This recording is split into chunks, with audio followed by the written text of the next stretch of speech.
The Browns, they're putrid. They're the worst team in the NFL. The season, the 2024 season is over.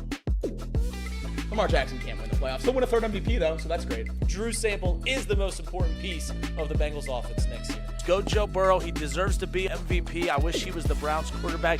Kind of mean that.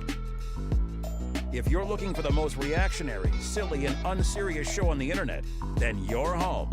Live from Hamilton, Ohio, it's Off the Bench by Chatterbox Sports on 1410 ESPN Radio.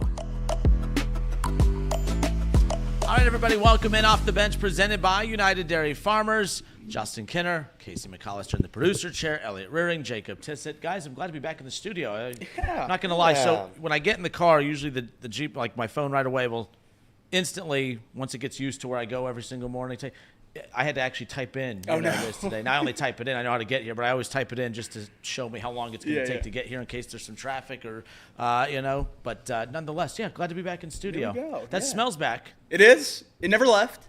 It never left. It never left. You talking about the banana smell? Yeah, the banana smell. So your brain gets used to it after a while, but it is stronger in certain points in this building. Inside the elevators are kind of a hot box of rotten banana smell. So if you survive the elevator up to our lavatory up on the third floor, that's almost like a test. Right. Like it's if you can survive that, then you can survive every anywhere. day. Huh? You test fate every day getting in A couple times a day. Yeah. I mean, as many times And why as I is can. that? Why do you guys go up there? Because there's a commode down here. There is. But the one, nicer ones. So here's why. The one down here is occupied by, I don't know how many people are down on this floor, probably like 50 people, right? So that means there's 50 chances to not be able to use the bathroom when I want to use the bathroom. Nobody's up there, which means I have a 100% hit rate whenever I walk up there.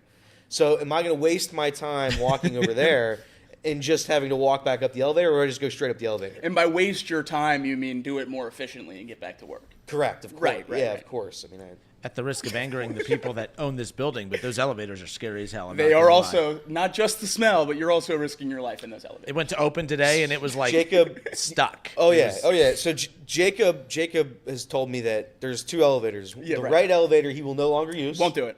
Because the buttons don't light up anymore. Correct. So you're just playing Russian roulette with whatever button you hit. I need the visual assurance that the elevator knows where it's going. Correct. I'm not rolling the dice with those. Now, I haven't seen that elevator work in quite some time either, though. That left one's been working That's true. overtime.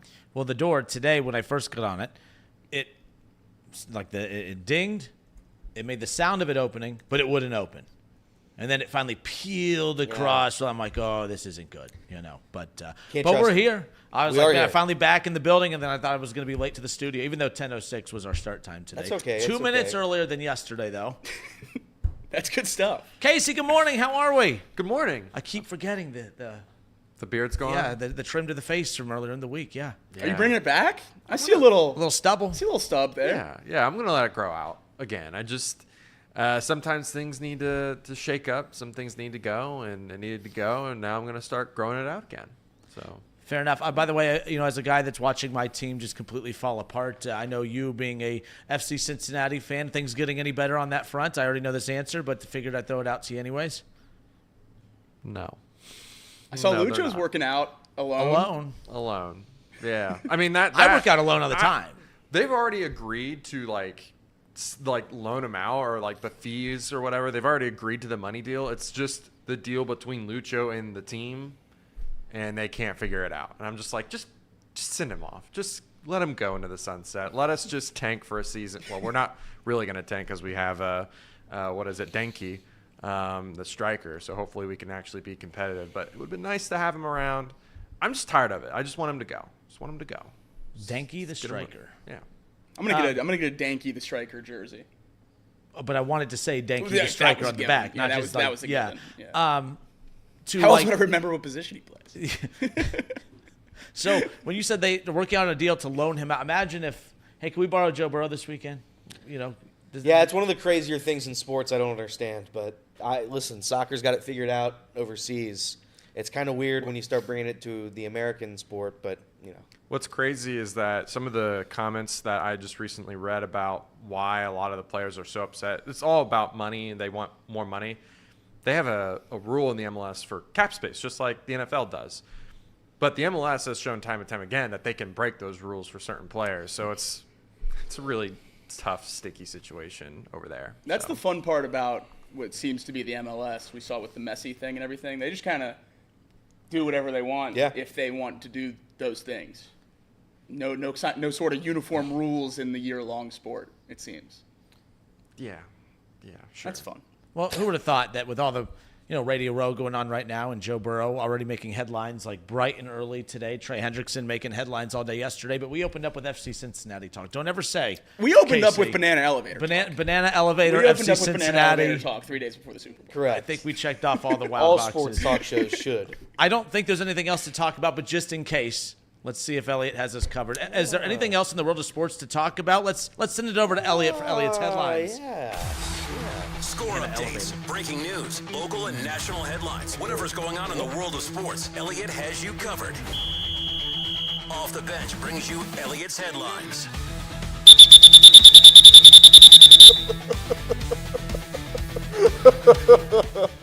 I didn't think you'd do it that loud, and now the office people over there in the headlines are definitely going to think there's a fire drill or something going on. That was outrageous. Box 40. I mean, I can't imagine how Take truly the stairs, loud. do not take the elevator. I can't imagine how loud that's going to be for the people who have their volume up. We should tell them to turn their volume down before headlines. That really should be a disclaimer. We got to add that to the sounder. I mean, that was. Is the whistle going to get retired? I think we might have to after that one. That one was. We're at least tomorrow. That was your best whistle ever. Okay, thank you. We'll start with college basketball. The Bearcats. How about it? I lost all my money, but they win 93-83 on the road against UCF. A quad one win. How about it? Wes Miller is now 5-0 against the Golden Knights during his tenure with the Bearcats, so good for him. 93 points is the second most amount of points they've scored in a game this season, only to the first game this season against Arkansas Pine Bluff.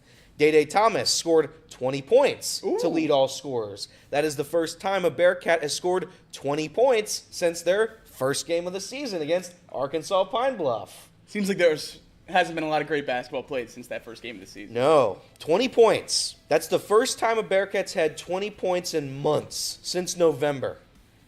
Yikes. Dylan Mitchell, 9 for 14, 19 points, 6 boards, did leave with an injury scare, but our boss, Trace Fowler, thinks that injury might have not been real. And to be fair, it was such a bad missed layup that I'm not entirely sure it was a real injury myself. But he did leave for a little bit, came back in, and put on a great performance. So good for Dylan Mitchell. 6 boards as well. Aziz, he scored 16, adding 6 boards. Jizzle had 15, so all the stars came out last night. Next game will be 6 p.m.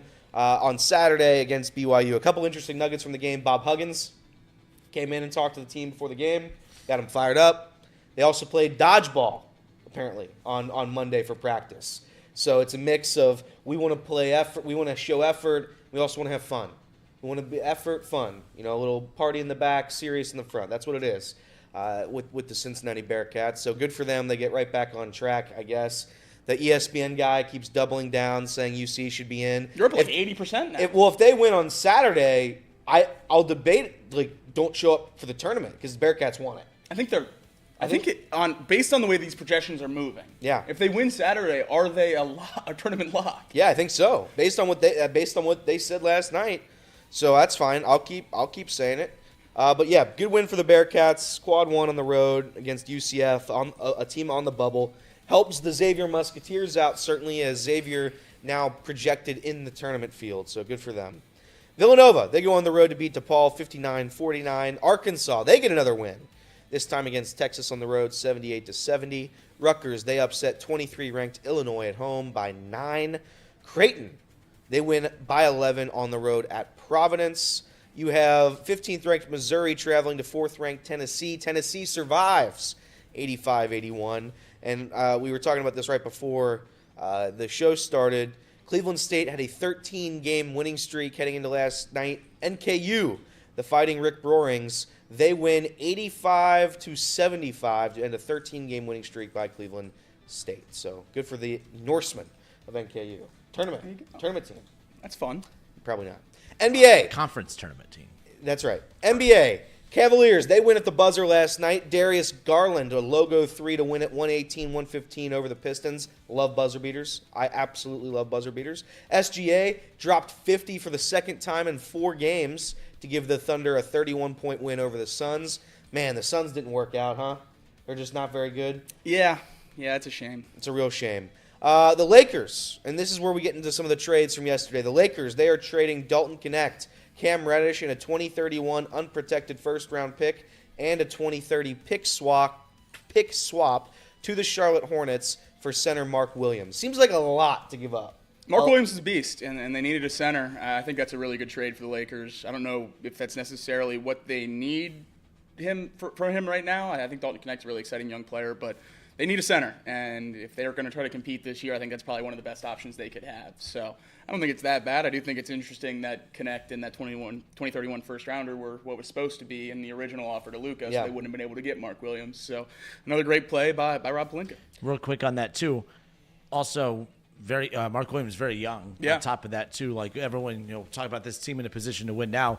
Mark Williams is only going to continue to get better. I think he averages like 16 and 9 career-wise, but I think over the last 2 months he's averaging like 21 and 12 over the last 2 months. So he needs to get better defensively, but the guy is just, super young. A dominant center down low, and then on top of that, Luka and him, that could be the 1-2. Combo, if you will, post LeBron. Although I did see something funny the other day that said, I really hope that the Lakers are thinking ahead and planning on who to pair with LeBron once Luka retires. So That's probably a good call. LeBron ain't ever going to retire at this point. Mm-hmm. Which, by the way, I said the other day, everyone's talking about the impact that LeBron could have on Luka. They played the Clippers the other night. I was watching that game, and LeBron was just absolutely dominating that entire game from tip-off to the very end.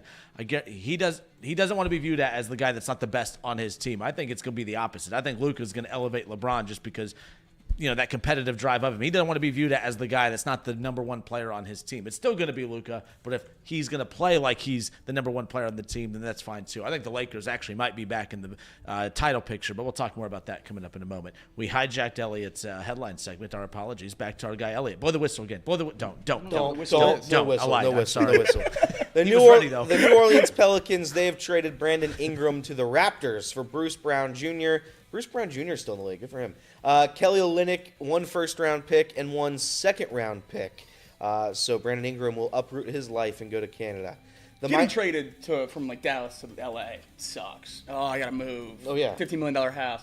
Getting traded to a different country is the biggest blow ever, right? That would stink. So what happens if you don't have I guess you have to have a passport, right? You have to play games there. Because you have to play games there. Okay. But it may not be a country. Or it may not be a country much longer. It might be, No politics. Might be the United, True. yeah, No politics. And finally, the big one from yesterday, the Miami Heat are finalizing a deal to send Jimmy Butler to the Golden State Warriors for Andrew Wiggins, Dennis Schroeder, Kyle Anderson, and a protected first-round pick.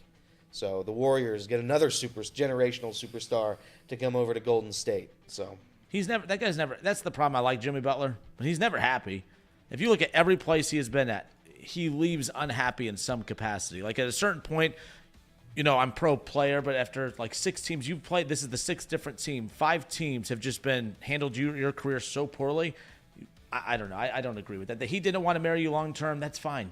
It doesn't have to turn into the drama that it turned into. But that guy just creates havoc everywhere he goes. Now, he plays well and he wins, but at some point, it's it's on you. It's not always on the other team. And the Warriors are a much better organization than the rest, even though Miami's a good organization. He found a problem with Miami. I don't think Golden State's off limits, so we'll see. And if him and Draymond can get along, that'll be interesting to see that relationship. Oh, yeah. And finally, we go to baseball talk. We have Pete Alonso back with the Mets on a 2-year, $54 million deal. And we have this. MLB owners are deeply engaged in discussions about implementing a salary cap, with most owners in favor, reportedly. Some are even prepared to support a work stoppage to push the cap through. Additionally, Rob Manfred pushing for a major overhaul of TV revenue distribution among teams. But, man, if Major League Baseball can figure out the salary cap, that would be rather large for the sport. Yeah, for sure. We'll get more into that later, but I will say that's the Reds' only hope of keeping Ellie. It's the Reds' only hope of keeping Ellie, if that's the case. But we'll get more into that coming up in a bit. You did say that was it on the headline front. a couple Ohio State things that we'll get to coming up here in a bit. It was Jacob's biggest fear just came true. That's true. That's true. Remember what he wanted or did not want to happen when it comes to Ryan Day. But we'll get to that coming up in a bit. Joe Burrow's been busy this morning. He's been making his way up and down Radio Row, and he was asked a simple question. Does he think that the Bengals organization is capable of spending and operating like the Eagles do with all the money that they spend? And then asked, is he willing to restructure his deal to allow some of these things to happen, like Trey Hendrickson, T. Higgins, and others. We'll get to all of that when we come back. More Off the Bench, presented by United Dairy Farmers, when we return.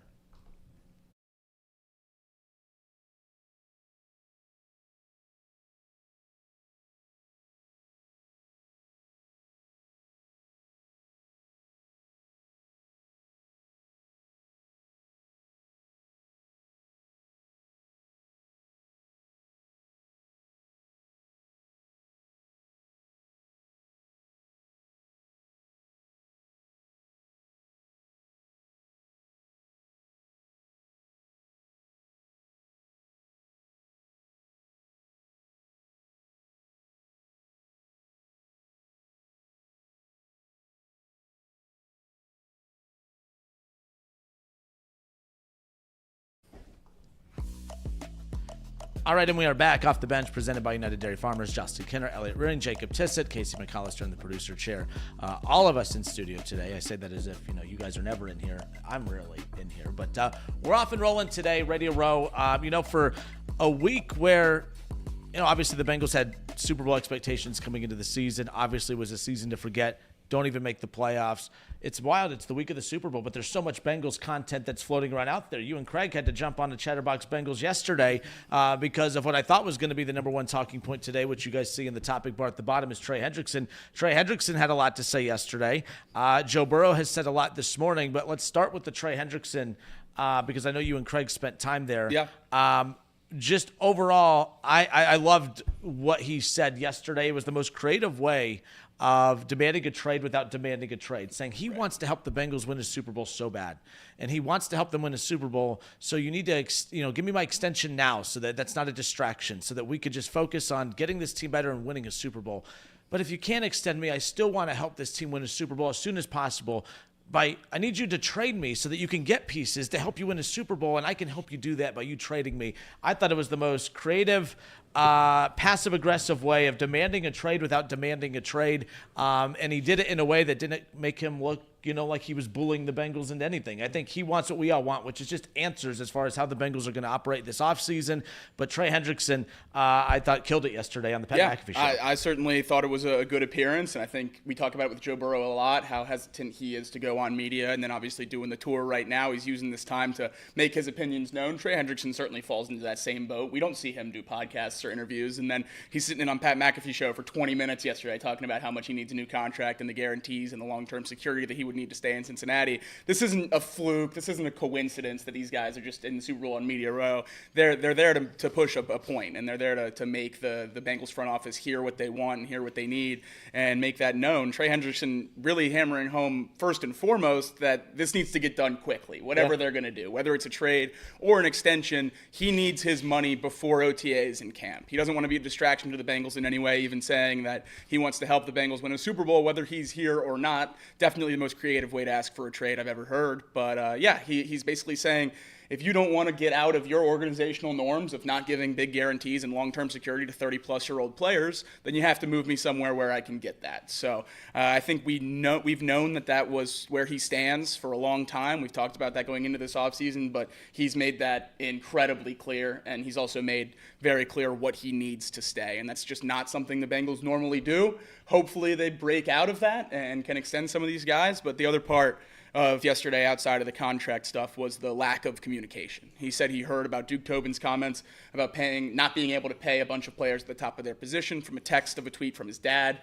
That certainly reminded me of the Andrew Whitworth conversation from years ago, where the communication between the Blackburns and Whitworth during his contract negotiations fell through the floor and inevitably ended up in him leaving Cincinnati. So seems like the Bengals front office hasn't learned from their mistakes of the past and are at least going about this offseason to start the same way they have of many offseasons in the past, and that would not leave Bengals fans very happy if that's how they spend 2025.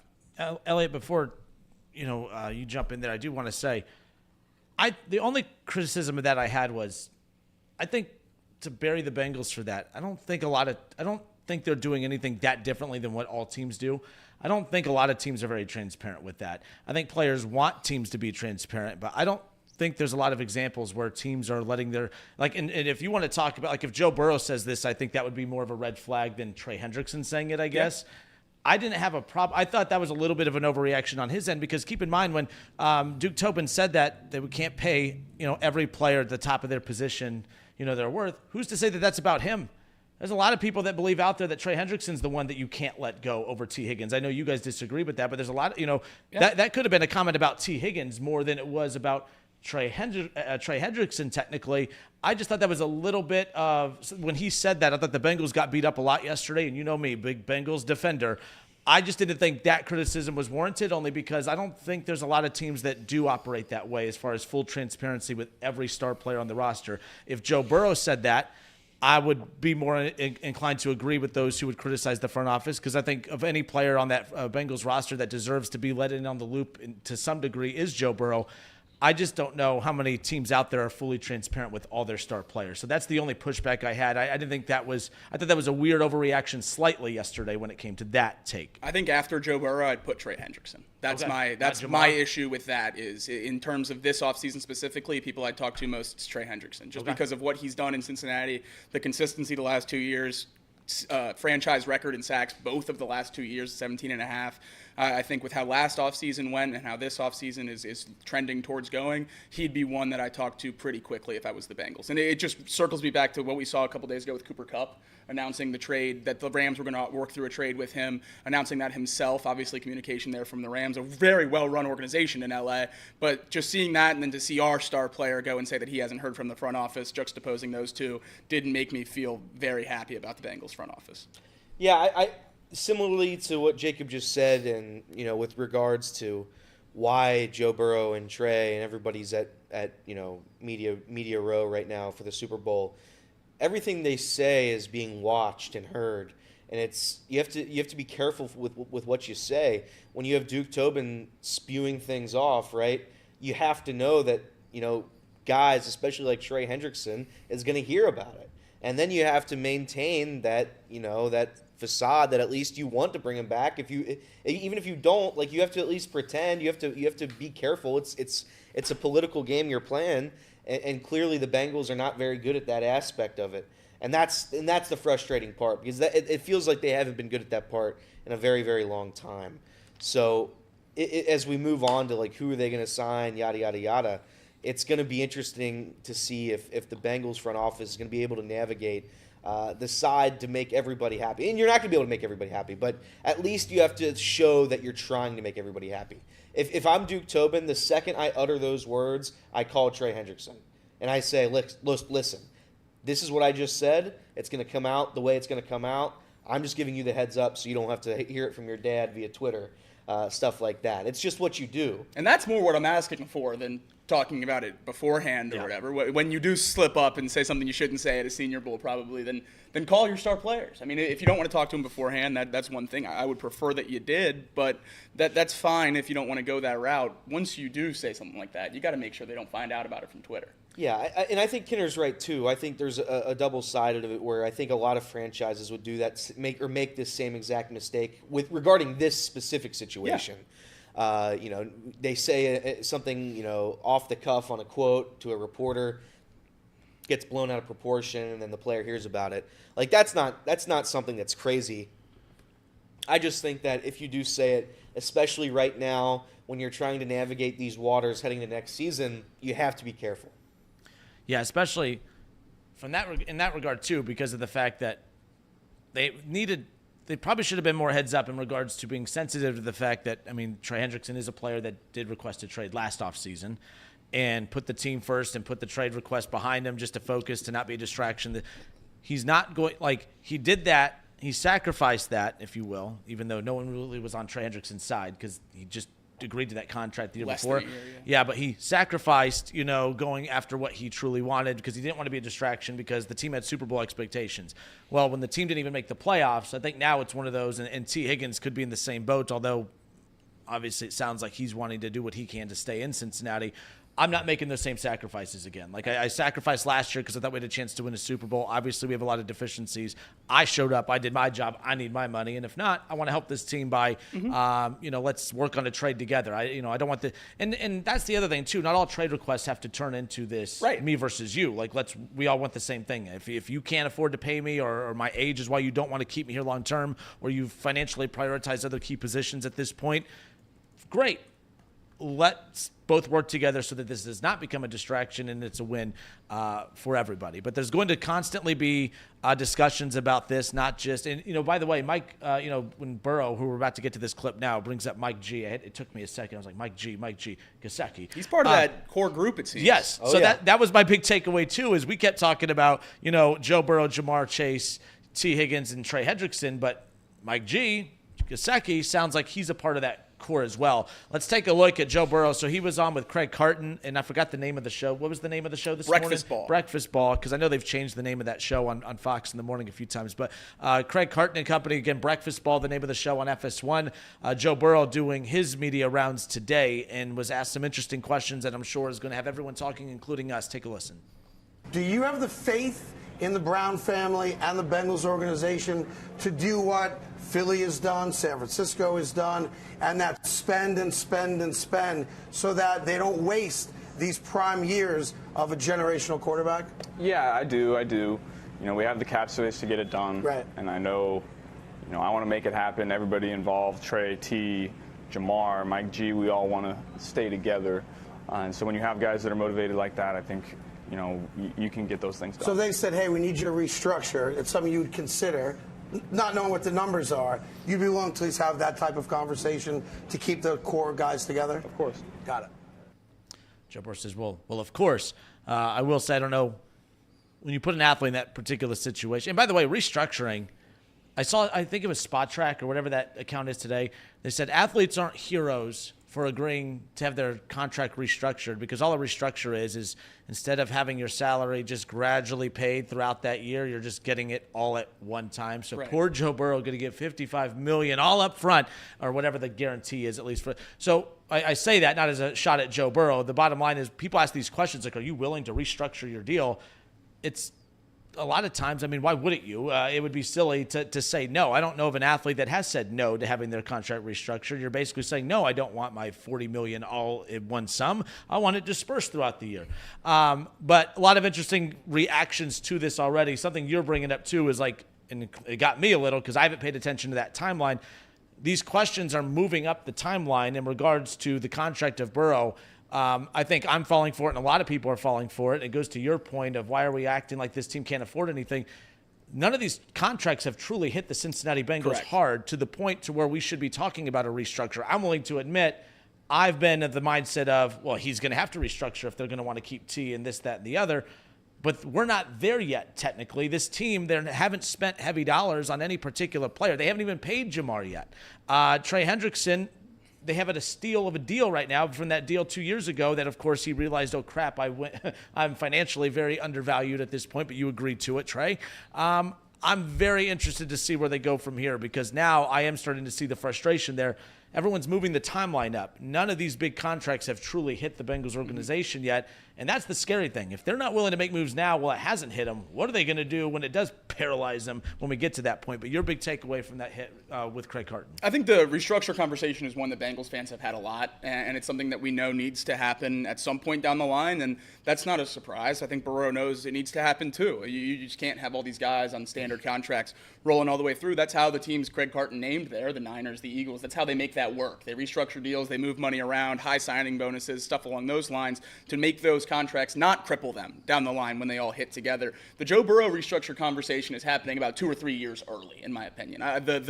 The restraint around the Bengals extending Jamar Chase, T. Higgins, and Trey Hendrickson this offseason isn't cap space. It never has been. It's the ability to get the cash to pay them their guarantees up front. And as Kinner just said, what is a restructure?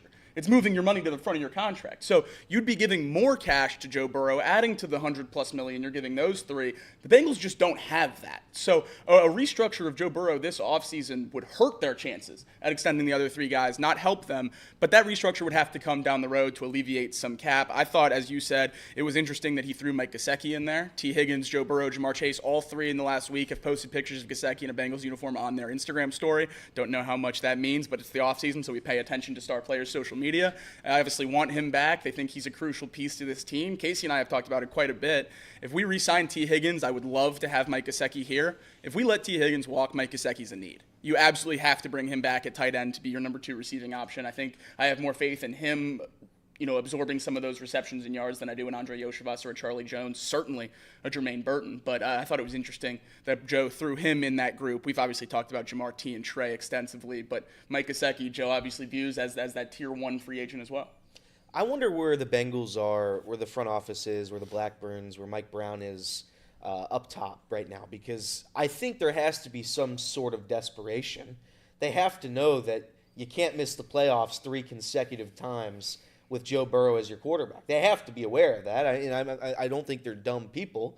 They have to know that. So when you're talking about T. Higgins and Trey Hendrickson and making all these deals, paying Jamar Chase, making him the highest paid wide receiver in the NFL, they have to they see all this stuff in the media, they hear it. They have to know they have to get it done. Right. They don't have an option, really, in my opinion. And we can sit here and debate whether or not they're going to bring T. Higgins back. I don't think it makes any sense whatsoever to move on from him. I don't think it makes any sense to move on from the one good tight end you had from last year. No disrespect to Drew Sample, but it's like Hudson. Tanner Hudson. Yeah, Hudson. People forget he lost us week 1. Listen, I think that as we talk about this contract stuff, I think usually the organizations have the position of power. Right now, those 4 guys, Jamar, T, Mike, and Joe, they have the power. Because without them, to be quite honest, there is no team. There is nothing. They don't have anything. They know that. They're going to try to make Joe Burrow happy, and making Joe Burrow happy means bringing all 3 of his pass catching options back and trying to make a run for it next season. That's what they have to do. They don't have another choice. So we can keep debating in the media whether or not we're going to bring these guys back. If they don't, I don't know where this franchise goes. I really don't. Is Joe Burrow? That's a big question. Yeah. Because we don't know what the offense looks like without T. Higgins. We haven't seen it really. Is Joe Burrow doing this media tour if Jermaine Burton's not a nothing burger this year? I don't know. That's a big question. Let's pick up with this real quick. Okay. I want to pause it right there, and let's pick up with that right on the other side again, because Joe Burrow, you're right. You brought up a good point. It doesn't do these media hits very often. He's going to be doing quite a few today. So your question was if Jermaine Burton. So you're saying if Jermaine Burton would have hit was anything worth, is he doing this media Correct. hit today? So let's pick up with that when we come back. Again, this is Off the Bench presented by United Dairy Farmers. Justin Kinner, Elliot Rearing, Jacob Tissett, Casey McAllister in the producer chair. We got plenty more coming your way. More Off the Bench when we come back.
All right, we are live here on Chatterbox Sports on YouTube, ESPN 1410 Wing AM. We appreciate those who listen on the radio side. Again, because news keeps coming out throughout the day over this little sports news cycle. If you're listening in Dayton and we say things that are happening right now, it might be old news by the time it's re-aired later.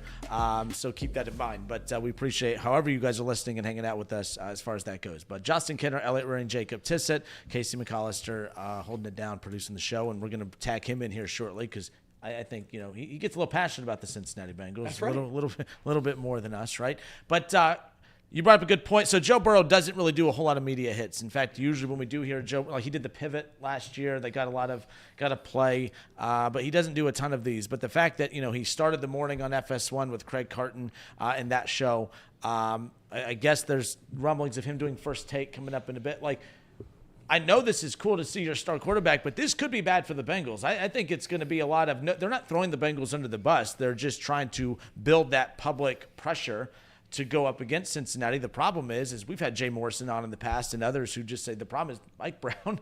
When has public pressure ever pressured him? He doesn't blink. That's the thing. That's what I'm curious about, the fallout for the rest of today. I think that the game is so different from when it was, with Andrew Whitworth, with Carson Palmer. The social media aspect of sports media has taken over the landscape. That's what this company is that we work for right now. I think that with everything that happens behind the scenes with, the TikToks and the Twitters and the Instagrams, everything that's going on right now that shows clips, and it's going to keep showing clips of Joe Burrow and T. Higgins talking about their contracts and Trey Hendrickson. Everything that happens is just on repeat until something bad happens. Yeah. And when something bad happens, that bad thing being they don't re-sign and they say they're moving on from, then that gets rerun and rerun and rerun. And you just get beat in until you give in, is essentially what this is. So they know what they're doing. This is a game, and they're winning the game, to be quite honest. Everybody in the sports media landscape, that's ESPN, national media, local media, everybody knows what the perception is about the Bengals. Certainly you, Justin, have alluded to it and with your time here, but it's, they're regarded as a cheap franchise. And stuff like this, you have to get ahead of it, and you have to bring them in because this goes against that narrative. This breaks that narrative. And that's probably not as important to them as winning, but pretty damn close to being regarded in high esteem with the national media. I imagine the Bengals do care about that. So for them to bring in or pay Trey Hendrickson and T. Higgins and Jamar Chase all at the same time, that goes a long way to breaking the narrative that is spun that they are the cheapest, worthless, most bungle organization in the National Football League. So you have to keep doing this media stuff. You have to. And I think the Browns and the Blackburns, I think they see it and they probably get a little bit upset. If Joe Burrow hadn't, right after that Dallas game, said that T. Higgins is a need and done this time and time again since that game, I would be much, much more open to letting T. Higgins walk. I would probably be for letting T. Higgins walk, spending that money elsewhere. But when your star quarterback makes it so incredibly obvious that he needs this guy here, wants this guy here, whatever the word you want to use is, when he makes it very clear that this is the direction he wants this team to go in, I don't think you have a choice, especially when it's not money that's holding you back. It would be philosophy and where you want to spend money elsewhere and not locking money into a position group. The cap is not constraining you from extending these guys. Yeah. And if Joe Burrow wants these guys here, you have to get it done because he's your franchise quarterback. He's the best player to ever play for the Bengals, and you have to keep him happy. If the Bengals had been to the playoffs the last 2 years and had won a playoff game and advanced the last 2 years and kept that persona of being a contender year in and year out, I don't think there's nearly as much of a push here for all this stuff to stay. I think you have a lot more faith in the Bengals front office and coaching staff to draft and assess the holes in free agency and fill them and move forward with different pieces, less stars, if you will. And I just don't think they have that faith anymore with how the draft has gone over the last few years, with how free agency went last year, with the last 2 seasons, obviously 2 years ago being a result of Joe Burrow's injury, but still the slow start there. I think Joe Burrow is just making it known that he thinks the best chance for the Bengals to win is to extend these guys, and I don't think he'd be very happy if he viewed the front office as not giving this team the best chance to win. And then this goes back to the question I asked right before the break. If Jermaine Burton had panned out this year to be any semblance of a wide receiver 2 or even 3, a shadow of what we expected him to be in the NFL draft, is Joe Burrow going on this media tour saying how much of a need T. Higgins is? I don't think so. No. I think you could also ask if Andre Yoshevas had taken a bigger step this year, is Joe Burrow going on this tour? If Charlie Jones had been a receiver and not a return specialist, is Joe Burrow going on this tour? I don't know. I think this is a result of the Bengals being poor at drafting and poor at free agency, and the couple guys you have hit on that makes keeping them so much more important because you just don't know if you can hit ever again. I also think that if they were to make the playoffs this year, I think that's drastically different given the fact, on top of, Jermaine Burton not working out and Yoshi, say whatever you want about him. If they were to make the playoffs this year, I think it's a little bit different story if those guys showed up a little bit. Them missing the playoffs back-to-back years, like I said earlier, it puts everybody in a desperation mode. Joe Burrow doesn't want to take the risk, take the chance that the Bengals can draft a wide receiver to give the same type of production that T. Higgins gives him. Nobody wants to take that risk. I certainly don't want to watch the Bengals and take that risk. I understand why fans don't want to pay 2 wide receivers $1 billion. I get that. But at the same time, the only thing that makes this team who they are is the offense. That's Joe Burrow, that's Jamar Chase, and that's T. Higgins. That's it. I like Chase Brown. I like him a lot. But we can get another Chase Brown, right? I like what we have at tight end. I like Mike Gesicki. I can get another Mike Gesicki. The 3 you can't replace are those guys, Joe, T, and Jamar. That's it. And if you take one of those 3 key pieces away, I'm very, very concerned at the Bengals' ability to replace that. I don't think they can, and I don't think Joe thinks they can. And this goes back to the timing. If you just pay people sooner, like they've created this log jam. So there's a log jam of contracts that have to be taken care of right now. If T would have been taken care of 2 years ago, we're not talking about T right now. If Jamar would have been taken care of last year, we're not talking about Jamar right now. And then all we're simply talking about is, hey, can we extend Trey Hendrickson just to make him happy so that we could focus on the rest of the offseason and adding weapons? But now here's the problem. The Cincinnati Bengals are going to work their ass off this offseason to financially take care of a core of a team that didn't make the playoffs last year. And what I mean by that is I'm not saying that they're why they didn't make the playoffs. They're why they even had a chance to make the playoffs. But the point is you're going to spend your entire offseason and you're going to spend a ton of money. Jamar Chase is going to become the highest paid wide receiver in football. T is going to, you would have to realistically think at the lowest end, 25 at the most friendliest lowest end, if we're being generous here. Trey Hendrickson, we're going to put him well north of what, 20? Yeah, I would say right around 25. 25. So look at all that money being spent just to keep the core together that, because of everything else that wasn't around them last year, missed the playoffs. Do you think that front office is now they're going to be super aggressive and pay T, get Jamar taken care of, get Trey taken care of, and then say, all right, now let's go be aggressive in free agency? This is the most important draft in the history of the Cincinnati Bengals, but it very well might be, because if they spend all of their time and money getting these 3 guys taken care of to appease Joe Burrow, and because it makes good business sense, I don't know how much more aggressive they're going to be in free agency. And I think that could be the concern too, is you're just bringing back the same team as last year, basically, hoping that rookies are going to be what takes you over the top. That's the concern that I think some people have, and those who aren't fans, that aren't emotionally connected to these guys the way that you guys are. And I'm not even saying necessarily me in this case, but one take I have seen that I've agreed with, man, the Bengals are working really hard to bring a core back that didn't even make the playoffs last year. I think that's not my take. My take is that's a lot of work to bring them back.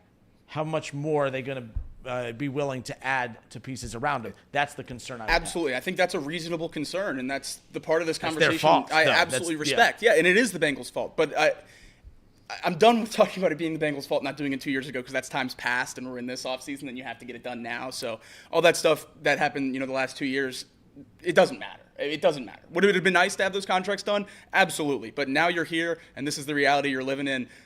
The Bengals can get it done. That's the thing everyone is like navigating around here. They're not constrained by the money.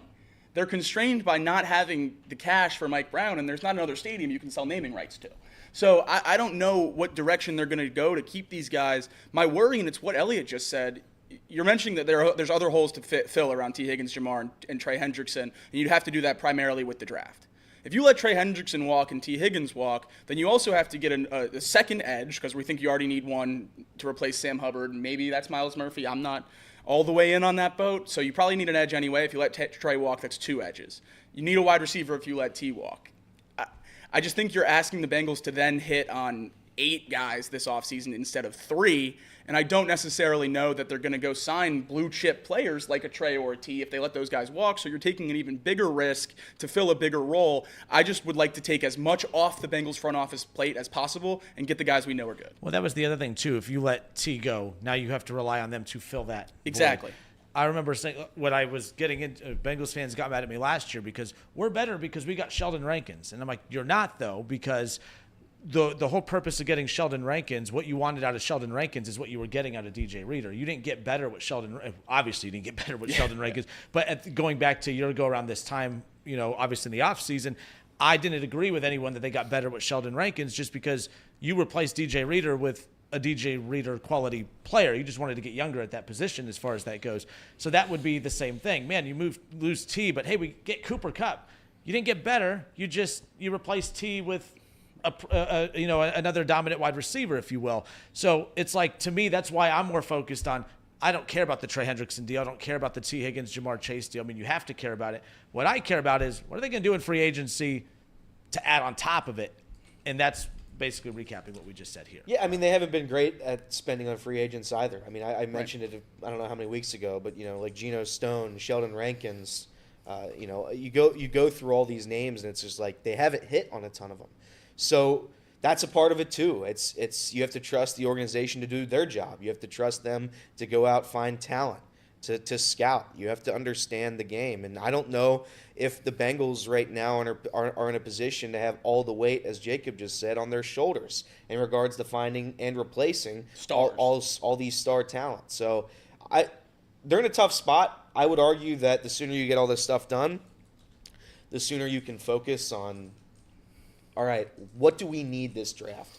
What do we need for next season to compete at a high level? I think Drew said it in the chat, and I do agree with it. Defensively, they were banged up pretty bad. A lot of injuries happened this past season. And I think if you're able to bring in a new defensive coordinator who can rally the troops a little bit better than Lou did, I think there's a chance. I mean, the Bengals missed the playoffs by a half of a game, a win. They missed it by one win. You win one more game in any of those games that you lost. And that's where I think the defensive coordinator comes into play, because I do think Al Golden might be worth one more win than Lou Anarumo was. So it's like there is still a chance the Bengals, next year, they go into it with a pretty similar roster, and they're able to make the postseason. They're able to go on a postseason run. It's just I would want to limit as many distractions as humanly possible. And right now, it's a lot of distraction. Fair enough. Again, Off the Bench, presented by United Dairy Farmers, Chatterbox Sports on YouTube, ESPN 1410, Wing AM in Dayton. For those tuning in on Chatterbox right now, if you do us a favor, please hit that like button. If you're listening in Dayton and wondering what we're talking about, you can watch Off the Bench live and hang out with us every morning from 10 to noon. Chatterbox Sports on YouTube. Make sure you follow and subscribe to that there. But we'll step away for a few moments, and we're going to be keeping an eye because Joe Burrow's doing some hits throughout the morning, and there just seems to be nuggets being dropped all day yesterday and then today. So we'll be keeping an eye on some of that. Let's talk a little college football when we come back. A couple Ohio State updates as far as that's concerned. We'll get to that, and then we'll dive into some buy or sell. And then I want to get into that baseball conversation too, because I think for the first time ever there might be some real legs to this salary cap conversation with baseball, maybe. But we'll be right back. More Off the Bench when we come back.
All right, and we are back. This is Off the Bench presented by United Dairy Farmers.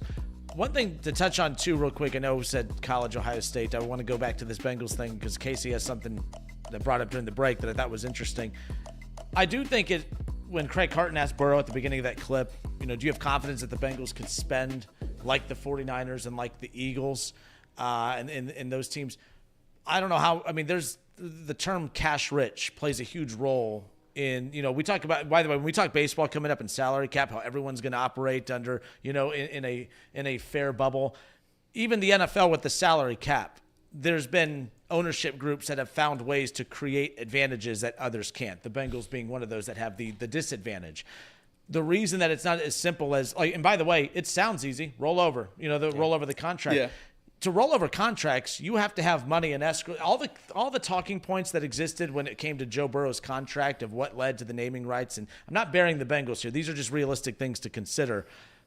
It's not going to be so simple for the Bengals to just simply say, all right, we're just going to roll over Joe Burrow's contract to a signing bonus. You have to have that money up front. You have to have enough in escrow. And by the way, Burrow's not the only star that's going to have a contract that you're going to have to roll over to be able to minimize the cap hits throughout. Because keep in mind, you guys want T paid, you want Jamar paid, you want Burrow paid. And although it'll be a couple years before all of them hit at one time, the way to alleviate some of that is to roll over these salaries into a signing bonus.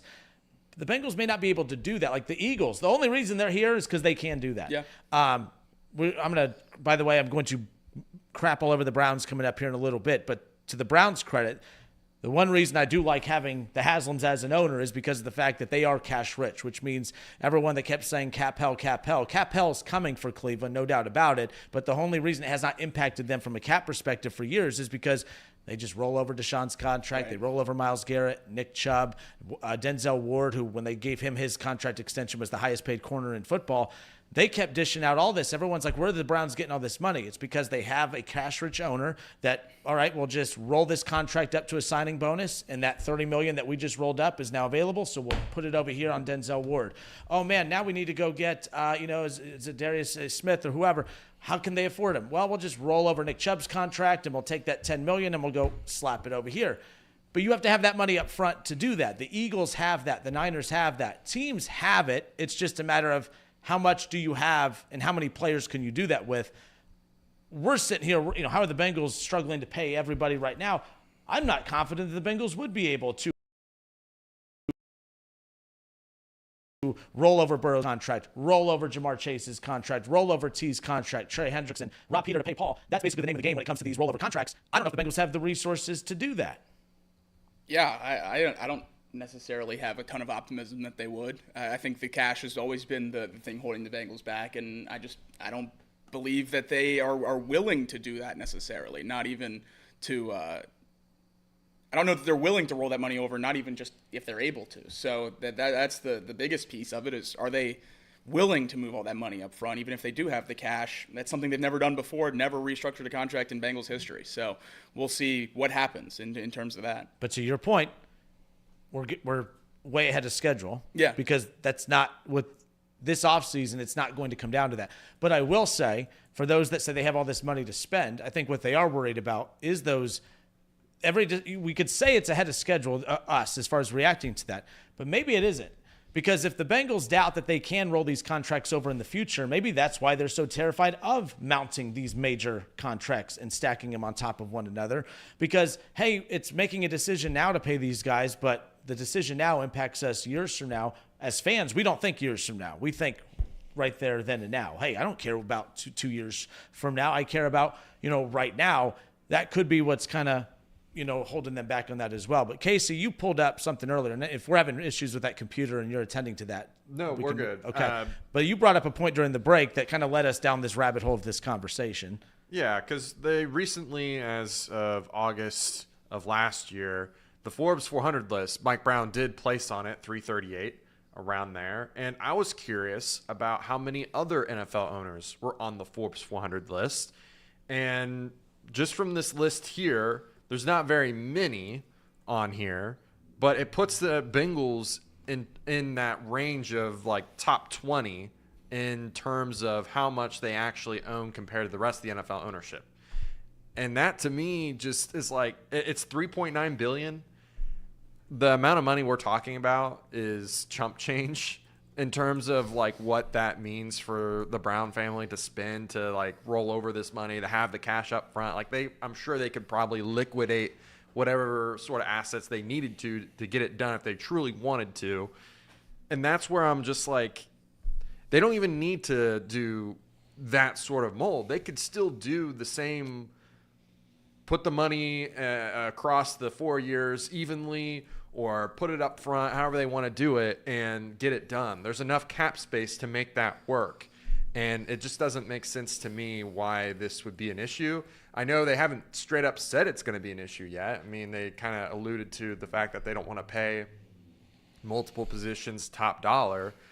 But in terms of it being a money issue, a cash issue, it just doesn't make sense to me. It doesn't make sense at all to me.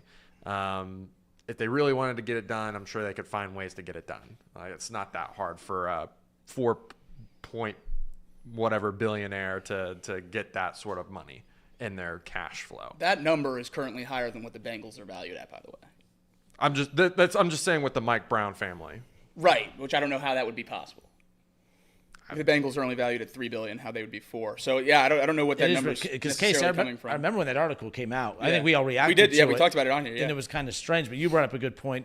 Does his worth go up because of his assets? His assets being the team with. I don't Joe know Burrow. how all that works, but the Bengals are listed as the least valuable NFL franchise, $0.05 billion below the Lions, and I don't know that cash.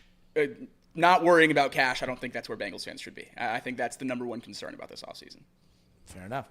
All right, this is Off the Bench, presented by United Dairy Farmers, Chatterbox Sports on YouTube, ESPN 1410, Wing AM in Dayton.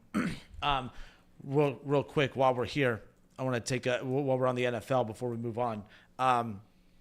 Cleveland Browns fans, stop being a bunch of crybabies, please. I'm begging you. I'm begging you. I know everyone says I'm a Browns homer, and everyone thinks I just beat up on Bengals fans. I'm an equal opportunist when it comes to calling out when certain fan bases are getting on my nerves, and right now Cleveland is. Apparently, Myles Garrett is the bad guy now. Apparently, Myles Garrett is to blame for everything that is happening in Cleveland. Apparently, I have no idea how 2 days ago everyone was angry at the Browns, and we're talking about tens and tens of people showing up to a protest. Apparently. Everyone's mad at the Browns. And then yesterday, because Myles Garrett went and did a media tour, which, by the way, that's a common practice. Joe Burrow's doing it today. Athletes do this. He's the bad guy because he was just actually being transparent on what led to it. Myles Garrett came out and said that the whole reason that, he is ready to move on is because the Browns' vision of where they are at from a competitive standpoint for the next couple of years doesn't align with what he is wanting. Him being in his prime, but also been in the league for quite some time, wants to go play and play for a contender. I don't know how you can be mad at Myles Garrett for that. Myles Garrett has given Cleveland so many great dominant years. He's been a great leader and ambassador for the franchise. What more could you have asked of Myles Garrett? The reigning NFL Defensive Player of the Year, might be back-to-back Defensive Player of the Years. Who knows? But I have no clue how Browns fans are furious at him because yesterday he made us look bad. He made the Browns look bad. I'm here to tell you, I'm a huge Browns fan, but the Browns don't need a lot. Myles Garrett's not making the Browns look bad. The only reason that the Browns have been even worth a damn and interesting to talk about outside of all the drama that surrounds Deshaun Watson is because you've had Myles Garrett on that side of the ball, and they haven't been able to maximize his time there, and I think that he's been pretty patient with it, and him asking for a trade does not make him a bad guy. Him doing media tours yesterday, basically just reiterating what we already know, somehow that makes him a bad guy. No, I think right now that this is one of those situations where it's probably the best for both sides for him to move on. Why is Cleveland just trying to spend more and more money just to chase 9 to 10 wins and get knocked out in the divisional round or wild card round of the playoffs? Like, what are we doing? And it sounds even funny saying that. This team won 3 games last year. I mean, they have the number 2 pick in the draft. Now, I do think they left wins on the table, doing the DTR experiment, this, that, and the other. But the bottom line, people are like, well, they can go get Kirk Cousins. All right, just go get Kirk Cousins. All right, they'll be competitive. Yeah, Myles Garrett wants to stick around to compete to win 8 to 9 games next year. Yeah, that's what Myles Garrett wants. No, Myles Garrett made it be known yesterday that, he wants to go to a team that has an elite quarterback because that's who, by the way, that's who wins Super Bowls. That's who contends for Super Bowls. I know you're not super high on Jalen Hurts, but the guy's one of the most consistent quarterbacks in the NFL, and the Eagles have proven you could win with him, and they have a chance to win with him coming up on Sunday. Thank you, Saquon Barkley. But the bottom line is at the end of the day, how Myles Garrett is all of a sudden the bad guy in Cleveland, I can't get on board with that. I think anybody that turned on Myles Garrett yesterday is only making him want to get out of here even quicker. I know it's easy to poke fun at Browns fans, but when you saw that Browns fans turned on Myles Garrett yesterday, what was your reaction? I don't know.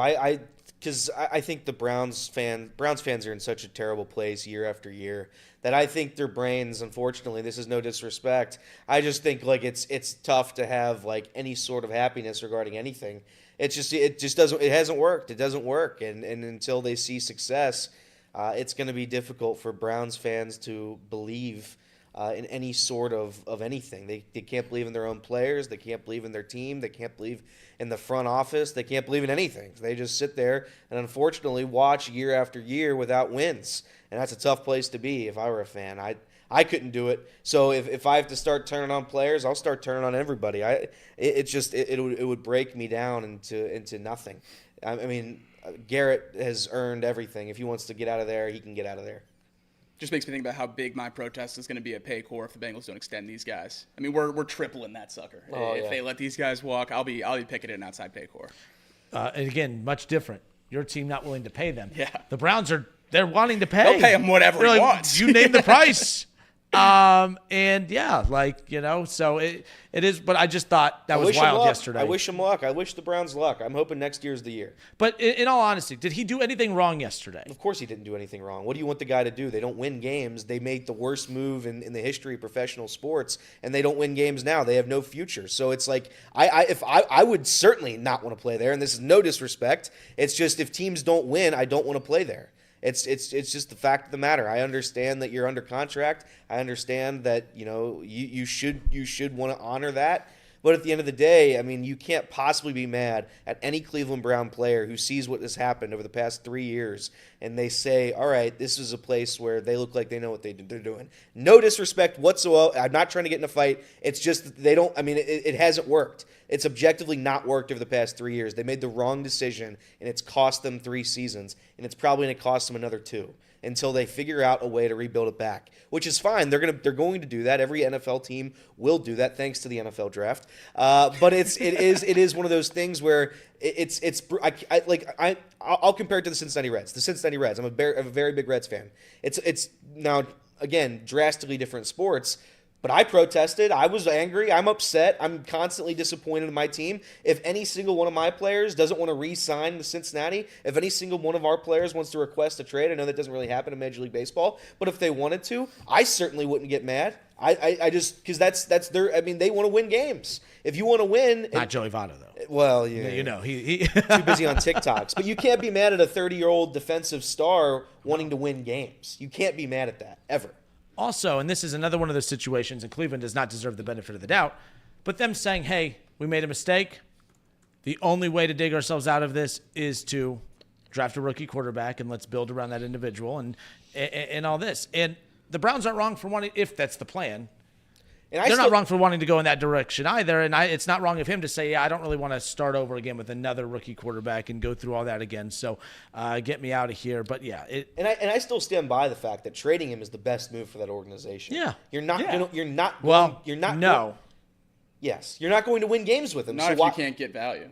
If you're going to be if he's going to like railroad you into trading to like the Jaguars for like 1 5th-round pick, then yeah, it's going to be terrible. But it's like that's not going to happen. I think they're going to get value for him. I think he's going to go to a contender of some sort, and they're going to get decent draft picks back, and they're going to replenish the well and try to rebuild it back. It makes no sense. Like if the Bengals didn't have Joe Burrow, I wouldn't want to re-sign anybody, because it doesn't make sense. You would want to restock every single pick you could possibly have in the NFL draft. The Cleveland Browns will not win with Garrett next year, so why not trade him?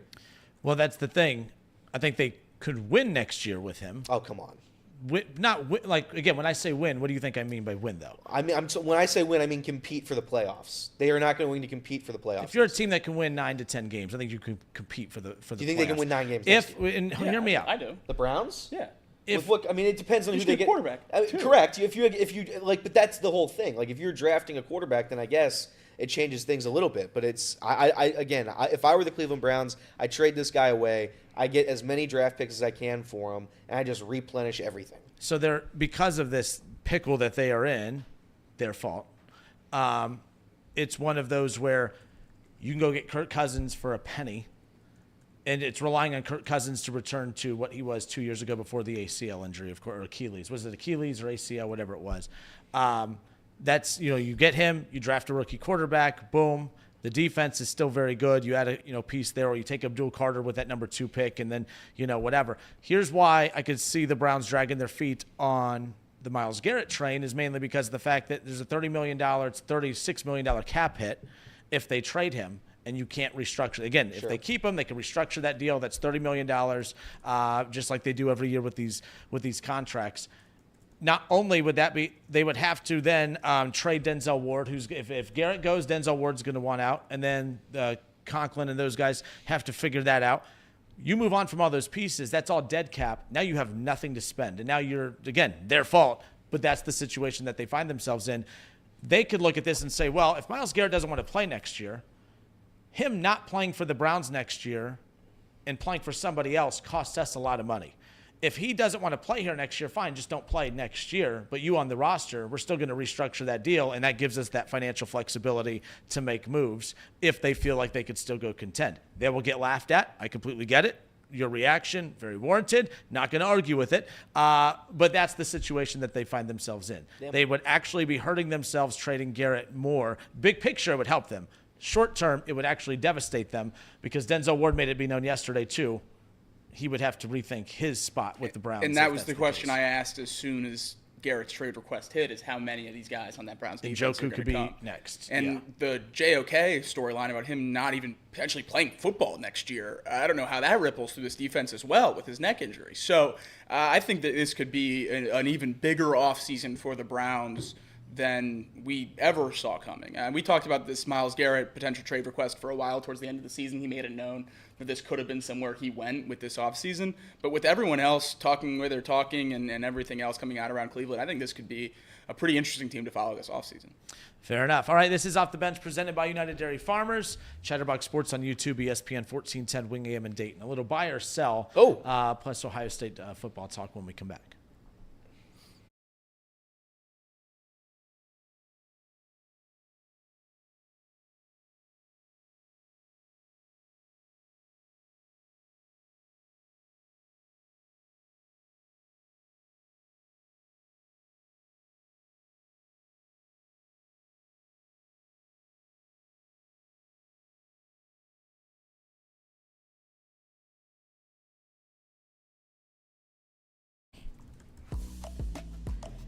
So that song that you were just humming, I found myself doing that yesterday. Really? But I don't recall hearing that. And then I'm like, do you do that on the show? Every single time. I do. So is that where I'm getting that from? Because as you were doing that, I'm like, there it is. That's what I keep. Yeah. I do it. I'm pretty sure I sneak that in most days. Between breaks, usually. I also do it on the show. I do the, it's because she's a brick house. I think that's what that is. Speaking of brick, your breakfast this morning. Yes. Oh, no. Love that transition. That was great. Bag? You should have brought the bag. The bag is in my car. I could go get it. I am boycotting. I'm boycotting McDonald's. Yeah. Angel Reese. I didn't know she had a sponsored deal with the McDonald's. I didn't either. I saw a tweet. I don't think it's true, but I saw that the meal is a higher percentage of a minimum wage worker's week check than her field goal percentage. Jay, come on. Seriously. Super chat. We have a super chat. Colton Melman, $5 super chat. Shout out. I'm going to shout out this guy real quick. Ted Melman. Shout out to Ted Melman for becoming a new grandfather. Ted Melman. Congratulations. Shout out grandfather. Ted. Shout out the whole Melman family. It's his first time watching the program. So thank you very much, Ted. And have a happy Grandfather Day. Is there Grandfather Day? Sure. And there's a Father's Day. Why is there not a Grandfather's Day? Well, because now, hear me out here. Okay. Grandfathers are fathers. Boy, when I said that out loud, I didn't think about that at all. Huh? They literally have to be. Man. And that became, never mind. What about like a great uncle day? Okay. But they're a father, I feel like too. everyone has be. a day They're a nowadays. father, too, If they're a great probably, uncle. most likely.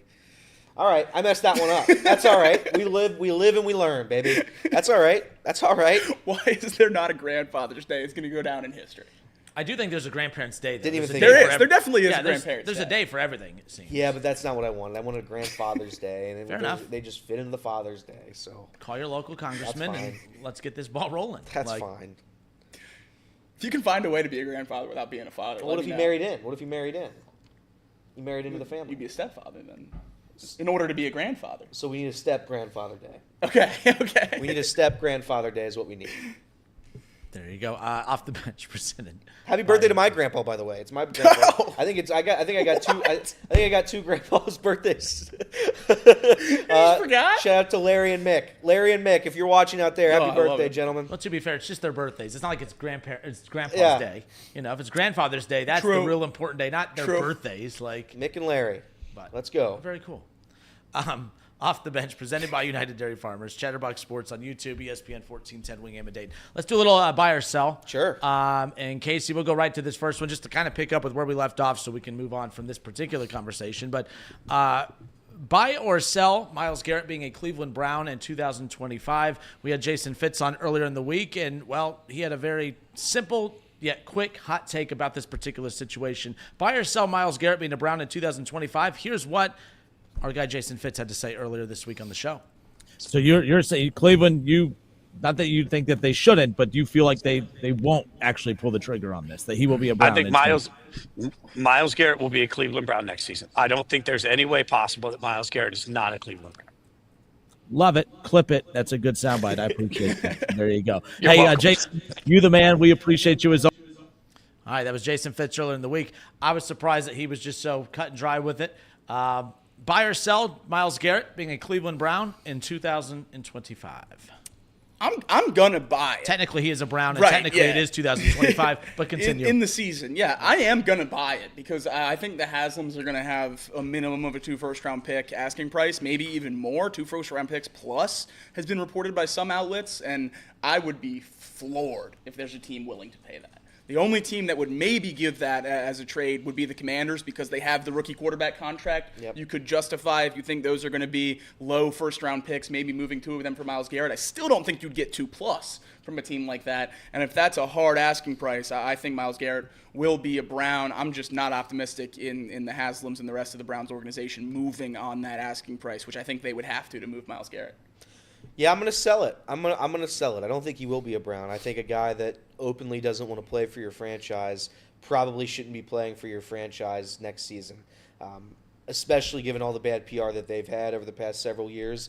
Adding this cherry on top won't go over well. There is going to be a team desperate enough for a generational superstar. I firmly believe that. And I think they're going to get a good deal for him. I think they're going to get what they want.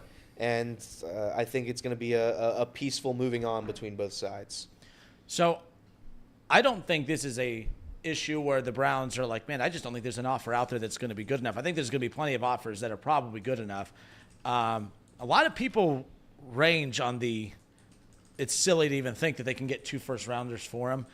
I hear that a lot, and then I hear a lot of people say it's a no-brainer to get. I think that's about that's the ceiling for me. Is 2 ones. So that's my thing. If they're going more than that, I think it's going to be tough. Or if you want quantity of, Correct. a first round, but we need multiple 2s or. Now, as a Browns fan, would you take the Christian McCaffrey-esque trade where it's a package of picks equivalent to a 1? Maybe a 1, a 2, a 3, a 5 type of thing to equal 2 1s in the grand scheme of things? I'd say, the Browns have been in need of picks for a while, but first round picks, to be fair. Right. Yeah, look, as long as a 1's included, at the very least, a 1's going to be included as far as that goes. But I don't think that's a whole separate debate. I don't think that this is going to turn into, well, the Browns aren't ready to move on from him because the package that is being offered for him isn't right. I think there's going to be quite a few that will work. It's just a matter of whether they, again, that 33 or 36 mil, I got to go look at the number to see what it is. That cap hit will hit them, and they cannot restructure that if he is off the roster. And then if Denzel Ward wants out and they have to trade him, now that's another 20 or 30. So now that's 60 against the cap on top of everyone else's. So it's that side. But at some point, that's the other thing too. At some point, you are going to have that magical season, and the Broncos had it last year and freaking won. That's what's annoying. The Broncos, that's where they drafted Bo Nix. They had a ton of money. I think it was $60+ million against the cap this past year, and they still found a way to make the playoffs.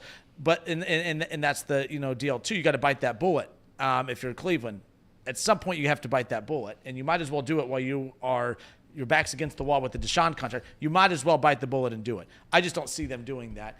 I see them looking at, there's still a lot of pieces on that defense. You get a Kirk Cousins. I think they like what they have right now with Jerry Jeudy and Tillman. They have quality draft picks coming up. So I just see them saying, hey, you are going to benefit us on this roster more than off of it. Yeah. We have a better chance of winning next year with you on the roster. On the field, they elevate their play, but on the roster, now they can restructure that $30 million and they can allocate it elsewhere if they have to. Plus, you could take Abdul Carter. You're not replacing Myles Garrett, but it's one of their options. Any shot of a sit out if you hold on to him? That's a good question on his end. I don't know. Does a sit out? It hurts the Browns, but they're already hurt because he won't be a Brown next year one way or another, I think. I think he plays. I'm with Jason. I think he is with a Cleveland Brown next year. I do agree. But it is what it is. But buy or sell, moving on to the next one. All of this talk about, and I'm over the officiating talk about the Chiefs to a certain extent, but I saw that Outkick put out an interesting article that got me to think about something differently. There is so much pressure on the league and the perception of the league about the about the quality of the officiating, and is there an inside job to help push this Kansas City Chiefs team over the top? Are they, is the league in cahoots with the Chiefs to make them the darlings of the NFL, the way people believe that to be the case with the Patriots? And you have the head of officiating coming out and just saying it's absolutely ridiculous that anyone would believe this, which I get why they have to come out and say that, but it makes them sound even more ridiculous because they're not comprehending why we believe this to be the case in the first place. Buy or sell all the public outcry about the officiating actually hurting the Chiefs this Super Bowl Sunday? Because the human element of these officials, hey, I don't know, this is a 50-50 call. Man, if we give the Chiefs this call late in the game, we're just going to be blamed for more of this officiating drama. Could the human element impact this Sunday? Could this actually hurt the Chiefs when it's all said and done? Buy or sell? I'm buying this 10 times more than I'm buying something being rigged. I think there's a very real chance that the refs bite their whistle, hold a flag in their pocket or something this weekend because of how loud it's gotten. Will it happen? I don't know, but I think that's way more likely than an overall rigging or something, that this conversation inevitably comes back around to hurt the Chiefs rather than help them in the biggest game of the year. You know what? I'm going to sell it. Because I think we've made this point before. I think we've been doing this for years now. I will say it's never been this big of a story leading up to a Super Bowl. Yeah. It's never taken like front and center stage and having players and refs and Roger Goodell having to come out and talk about how poor officiating has been, and how Chiefs leaning it's been this postseason. I hate to keep going back, but like the Chiefs beat the Texans, sure. Were they the better team? Sure. They absolutely benefited from two disastrous calls that the NFL doubled down on and said those were the right calls.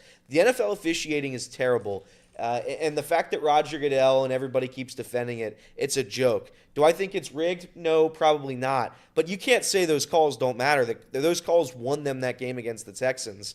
I don't think that the spot was as big of a deal against the Bills, but it is a play that, again, it wasn't probably the right call. I think he got the first down based on where one of the refs ran out to when the ball was spotted. These are massive calls that implement these games or that change the outcome of these games. And you see the Chiefs constantly benefit from them. I don't think the refs are going to stop changing their ways. They haven't done it in 5 years. They're not going to do it on Sunday. I think what's going to happen is, and I think Casey kind of brought it up at some point last week, I think what's going to happen is it's going to come down to the Kansas City Chiefs in a close situation towards the end of the game, and they're going to be on offense, and it's going to be a 3rd and 15. Patrick Mahomes runs to the right, gets pushed out of bounds. It'll be a 15-yard penalty and a first down on a penalty that no other quarterback would get. I think that's what's going to happen. I think they're going to double it down, if anything. That's because that's just what they've done over the past 5 years. So originally I had Jake's take where I'm like, yes, it's gotten so loud that there's no way that in a late game situation a 50-50 call happens where they're like, man, we can't have, like, we're going to get just ridiculed for this. But then I hear Elliot's point, and I'm like, well, I'm going to take Elliot's take on this too. I'm going to sell it because technically this isn't like for years no one's thought this, and out of nowhere, all of a sudden, this officiating take has come to play. It just got louder. Now, again, when you were the first team screwed by Chiefs officiating. I mean, if we go back to the ball in the back of the end zone, they missed the targeting call. They hit Rashad Higgins' helmet and all this. Like, yes, still to this day, it's brutal. Yeah. But Baker stinks. That's why we got rid of him. He wasn't good enough to get past Case Keenum, or not Case Keenum. Who was the backup? Chad Henne. Back then. But no, I just think the noise has always been there, and they've stood there proudly making these bad calls or friendly calls for the officials when it's all said and done. I don't see it stopping anytime soon, and I'm not going to sit here and blame the officials for the Chiefs getting to 5 of 6 Super Bowls. That's not why they're there. They're there because they're good. But it is a storyline. They can't just disregard it as it's not a storyline, as if they haven't had massive calls. Well, they can disregard it, and they should disregard it, because anyone that thinks it's rigged is a big dumb idiot. Well, okay. You don't think those calls have played a massive part in their success? I don't think they've decided either of the outcomes of either of those. Oh, that's Josh Allen had the ball back with 3.5 minutes left, down less than a touchdown, and he decided to not score. The Chiefs won by 9 points in a game where 2 of their touchdowns were decided on crucial You don't think they third would have and scored? 3rd and 15. They were both 3rd and 15. Right. You don't think they would have found a way? They've been to 5 of 6 Super Bowls. You don't think they would have found a way to win a football game? All I'm saying is those two penalties absolutely benefited the Kansas City Chiefs in those moments. And it propelled them to win that game. Again, I'm sitting here and saying that the Chiefs getting to 5 of 6 Super Bowls, that's because they're an incredible organization. But they've absolutely 100% benefited from poor officiating. And that's just a fact. In fact, the only call that I remember them not getting, and it was because it was a big deal, it was, do you remember I think it was against the Packers, and Mahomes threw it deep, and there was a brutal pass interference call. I don't know if it was on MVS. I think it was MVS. It was a regular season game against the Packers. MVS was tackled in the end zone right before the play. And I remember everybody being outraged because it was blatant. I mean, it was a blatant missed pass interference call. That's the only one I really forget, or I remember that the refs didn't call in favor of the Chiefs. And I know it's just, these are just anecdotal stuff. You're just picking and choosing whatever you want. But I do think it's been a story for the Chiefs that there have been a ton of crucial penalties that have gone their way. Against the Cincinnati Bengals, again, you can say whatever you want. There's a lot of teams that don't get that call in that moment. The Chiefs get that call in that moment this year. And I think they've gotten a lot of them. And that's okay. Again, Patrick Mahomes is the best quarterback in the NFL. Andy Reid is the best active coach in the NFL right now. Travis Kelce's a Hall of Fame tight end. They had Tyreek Hill, one of the best receivers at the time. They're good. Chris Jones, incredible. They're a good team.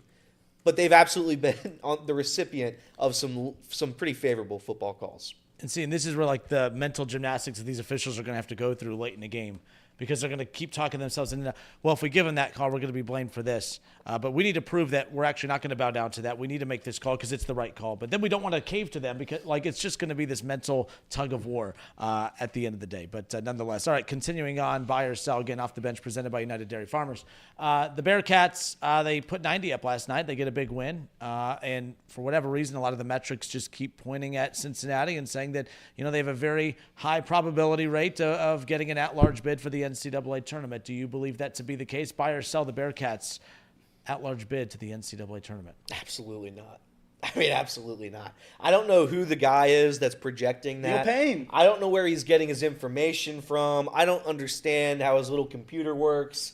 If you watch this team for a second, you understand that they don't even belong in the same sentence as anybody who makes the tournament. So, no, they will not get an at-large bid. They will not be playing in the tournament. They will not qualify for the NIT.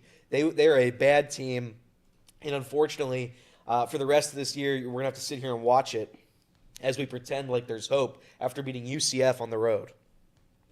Fair enough. All right. I think I might go to the game Saturday, though. BYU. Why would you do that? Why would you watch a bad team then? Because it's my team. Like you as a Cleveland Browns fan, you went to how many games this year? You go to games. They're bad. I have to go and support my bad team. But he only went when Jameis got put in. That's true. That's true. Last week of the regular season, tickets are free. Yeah. Nice. I'm just saying. Everybody who's especially a fan of Cincinnati, if I say I'm not going to go when my team's bad, I'm never going to go. Correct. So Joe Burrow has been dropping nukes on First Take for the last 15 minutes. Just FYI, everybody. I've been sending them in our chat. Oh, have you? Yeah, and we're going to go to that too because I think everything we have said, he's saying it. Joe is saying on First Take. He did our right first now. segment today on First Take. Did he? Yeah. And I think it's more powerful when we say it.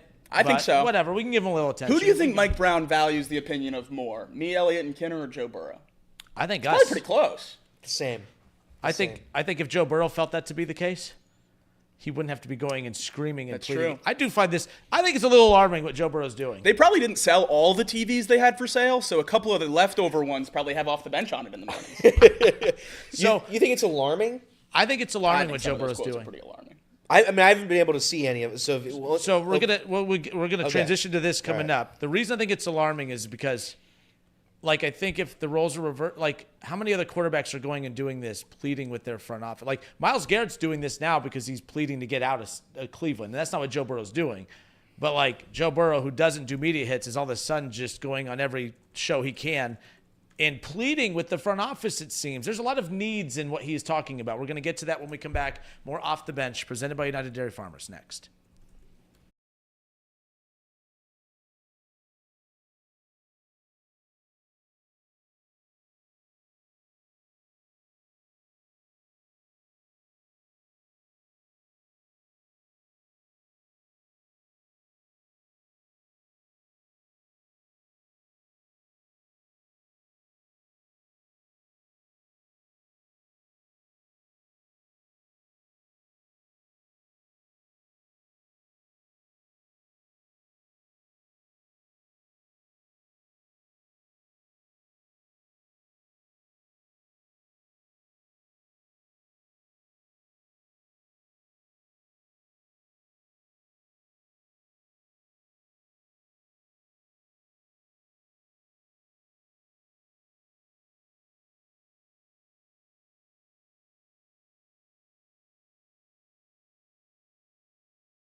All right, and we are back. This is Off the Bench, presented by United Dairy Farmers.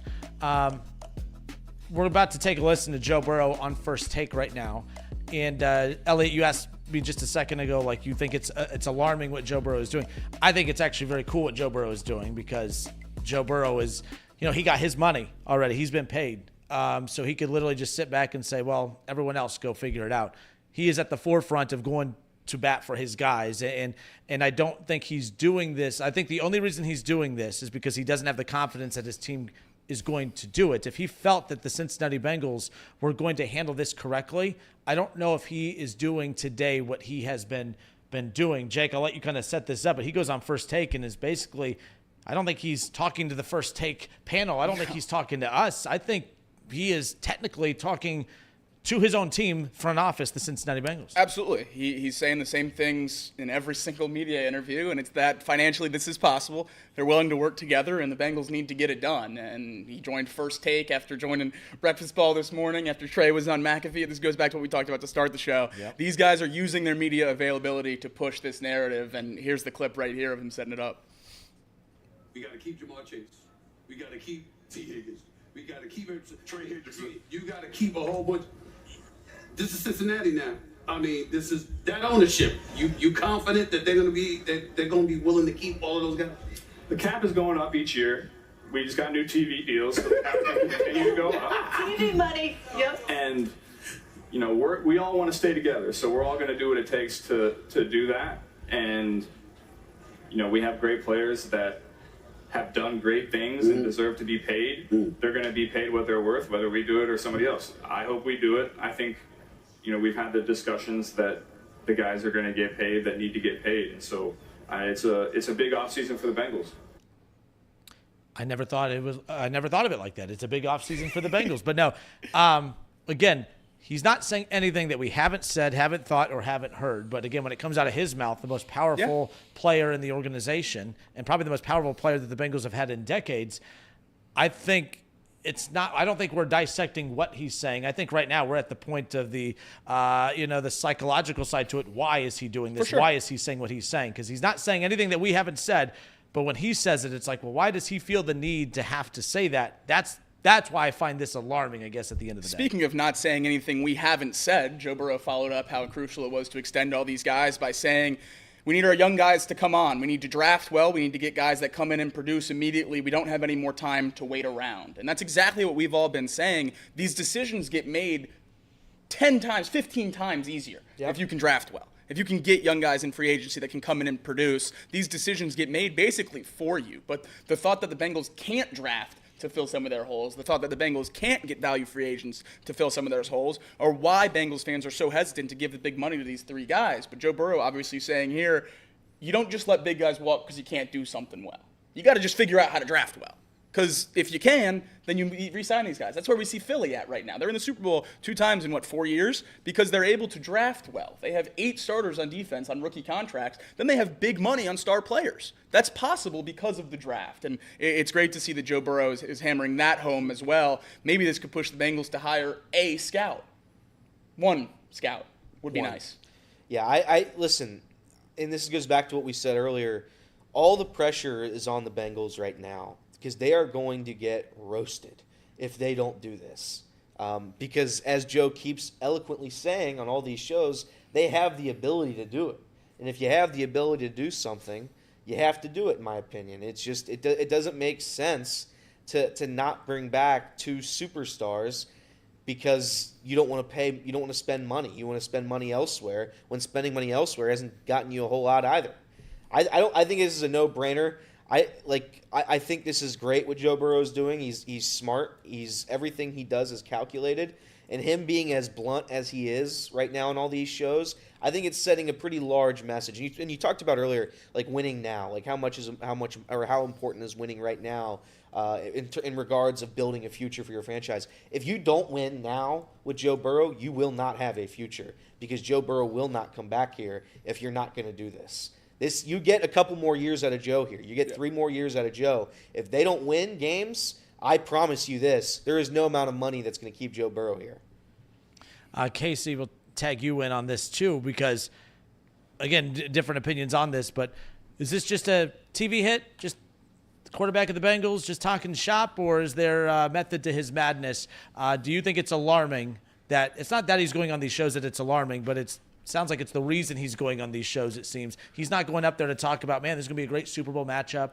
He's not even on there to promote some kind of shaving cream or some product. He's literally just taking his time. He's not being paid to go do. He is taking his time to go do all these media hits to get it out there as much as possible, it seems, to build that public pressure on the Cincinnati Bengals. Do you believe that this is alarming that he is doing this, in your opinion? Alarming. I don't know if it's alarming. It's certainly the most pressure from multiple players that I've ever seen at the beginning of an offseason. It's the most pressure, period. Yeah, I think this might be the most pressure, period. Even like going back to the Carson Palmer days where he sat out, retired, I don't remember it being, and of course things have changed a lot since then. Social media has definitely changed over the years.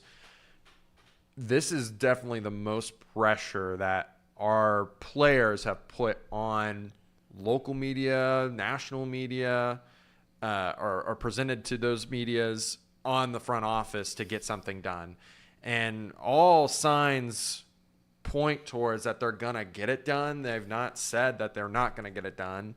The only thing that we have as a negative as of this moment is they're not going to pay everyone top dollar. That's all they've said. And I also kind of agree. I don't think you should pay everyone top dollar. They don't all deserve to be the top paid edge, receiver, and tight end. But that being said, like I do think it is a little eye-opening to see that this is like we're the only team that has to do this, that their franchise quarterback, their franchise edge rusher, their receivers have to get up on a mic on national TV and say, we got to pay our guys, we got to pay our stars, and we got to make sure that we're hitting on the draft. Like, that part I don't like, but I think it's par for the course as a Bengals fan that we've had to go through this because we're still getting that point of being a up-and-coming franchise. We're not stuck in the old ages. We're still kind of growing, right? So at the same time, alarming, no, but I do think it's a sign of them pushing the team in the right direction. This is why I'm these interviews are why I'm most optimistic about the Bengals changing their organizational path from historic perspective. Yeah. Because they've never had this kind of public pressure from star players that are under contract to change things. It's always been players that are on their way out the door, and they just say, see ya. To have Joe Burrow, Disgruntled. Yeah, they're just disgruntled. right? Exactly. Trey Hendrickson last offseason demanding a trade, only 1 year left on his deal. I think if they couldn't have smoothed that over, they would have said, okay, you play 1 year, you get out the door. And obviously they got to a point where he was able to play and put that behind him. And then now they're moving forward to this offseason where an extension is at the top of the table. But I think once all this stuff gets public and everyone's talking about how they need the Bengals to do this and the Bengals need to do that and Joe wants this, and I think the front office can't ignore that to a degree. They cannot ignore it. Can you do it all? Maybe not. Maybe you can't do Jamar, T, and Trey this offseason, and that's okay. But you have to figure out why you can't do it. So if that's going to be because you don't want to spend $25 million on a 30-year-old edge rusher, okay, go spend that $20 million on a corner 1 and an edge 2 then, and then change what you have to do in the draft. They have to have a plan with this money if it's not going to be the star players. And I think that's what Bengals fans and evidently Joe Burrow are most worried about here is if it's not those star players, what is the plan? So the easiest plan would be to just keep those guys around. My question to you, though, and you say this is why you feel better about the Bengals, I'd argue this isn't the Bengals. This is 3 guys. This is 4 guys that are trying to change the culture of the team themselves. Right. Like it's them themselves. It's now, will they listen? Because it's They've going. never been asked to listen before. Correct. And that's a fair point. But right now it's a big test. I agree with you. If they listen, then I know they're in the right direction. If they're going to ignore this media publicity stuff that's going on here, then we know we've lost. I'm with you. Then we know this organization is back to what it was 15, 25 years ago, which was a joke. Without the media tour, I'd have an almost 0% confidence of Trey Hendrickson, T. Higgins, and Jamar Chase coming back. Yep. That's what I'm saying. I think this could push them towards that cliff, almost forcing them to get this done, because when Carson Palmer requires retirement or requests a trade or however that shook out, it was his word against the Bengals' word for how that all goes down, right? And then you're just picking sides between quarterback and organization, and fans and anyone else usually sides with the player and things like that, and that never looks good. But whatever it wasn't facts. It was all just, back and forth between 2 guys. This is your star player laying out the plan that he wants for the organization. And I don't think that is as much of a coin flip for who you side with. I think this is very clearly Joe Burrow wants this. You're able to do it. If you don't do it, you're telling him you don't care about his opinion. If you had to give a percentage on T and Trey, who's more likely to come back? Or you can say they're the same amount of percentage, both likely to come back. Because in week 4, we all sat up here, including myself. I said, this is why you don't want to pay T, because T was hurt. You don't want to pay him. Then the season happens, right? And you see every big play that guy makes, and it's like, okay, we can't live without him.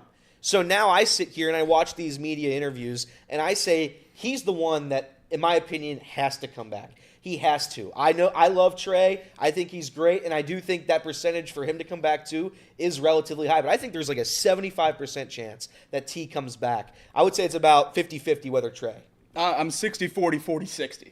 60% T comes back, 40% Trey comes back. Okay. I think T. Higgins is coming back, and I think we absolutely need him back. As I said earlier, I would not be in that camp if Joe Burrow hadn't had all these quotes. Yep. If Joe Burrow hadn't said he's a need, I think I would have been more open to having a more creative fix for the offense, spending that money elsewhere. But when he makes it this clear that these guys have to come back, you just have to bring them back. Yep. It's really that simple in my mind. If you're Joe Burrow and the front office says you can only pick one, who are we bringing back? I think I know people have been debating this online for a couple of days. I think the decision's incredibly easy with T. Higgins. Yeah. And I know that there's only one good player on the defense. That's Trey Hendrickson, or quote-unquote one good player on the defense. And that's Trey Hendrickson, and you don't want to let him go.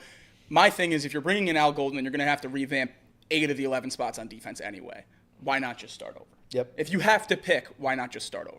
Why not just get his guys in the building, trade Trey Hendrickson for whatever his value is? That's the other side of this coin. Letting Trey Hendrickson go, you get value for him. Yeah. Letting T. Higgins walk, more likely than not, that's free agency. So if I had to choose, I am absolutely picking T. Higgins to stay in Cincinnati, and I think that's because Joe Burrow needs him here. Last thing on this scale of 1 to 10, how confident are you that all 3 are going to be taken care of? High. Jamar's obviously going to be taken care of, so it starts there. Pretty high. But T high. and Hendrickson. I would say overall for all 3, 55%, yes. Which is higher than I've been ever by about 20%. Yeah, I'm going to say 65%. I'm going to say it's because I just don't think if the Bengals willingly ignore what's going on right now, they're in a bad spot. Bad spot. Casey? that meaning everyone got new deals. Yeah. I'm going to put it at 65. Yeah. We're all optimistic. 70. Fair enough. All right, well, that wraps it up for us on the radio side. We appreciate everyone hanging out with us here today. Again, happy Thursday. Tomorrow, we're going to have Keith Byers on. Keith Byers played 13 years in the NFL. In fact, he played 7 years with the Philadelphia Eagles. He spent the most of his time in the NFL there. Again, Pro Bowl running back with the Eagles as well. So excited to talk with him. He played in the Super Bowl with the New England Patriots, scored a touchdown in the Super Bowl. Buckeye Hall of Famer. I mean, we're excited to have him on the show tomorrow to talk all things Super Bowl. He's actually heading to watch the Super Bowl this weekend. He got to watch his Buckeyes in attendance win a championship, and now he's trying to watch his Eagles win a Super Bowl this coming up weekend. But he'll be on with us tomorrow. So that wraps it up for us today. Until tomorrow, on the radio side at least, this has been Off the Bench, presented by United Dairy Farmers.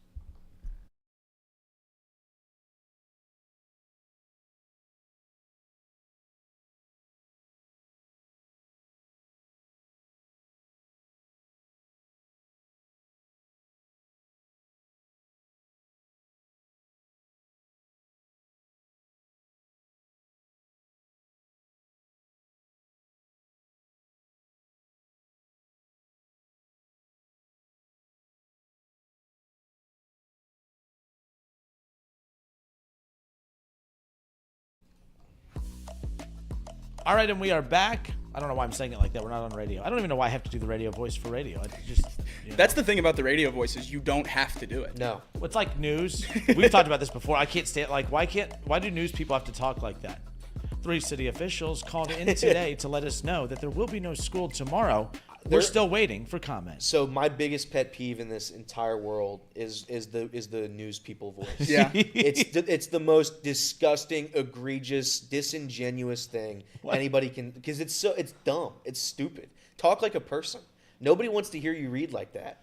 It is. Like, imagine doing sports that way, according to sources, the Ohio State Buckeyes have finalized a contract extension with Ryan Day. Ryan Day now becomes one of 3 coaches making well north of $11 million. My sources say Ryan Day, second highest paid coach in college football. For Off the Bench, I'm Justin Kinner. I did not like that at all. It's just so, like, my parents and grandparents watch the news. I'm like, turn off the television. I'll go to Twitter right now and find you this story. It's nonsense. I don't need to see these. I won't say anything more. They're hard workers. They do great. No, that's great. But I don't know. But I think it's just everyone talks like that. But when you ask them why, whatever. But I do radio voice, and I don't know why.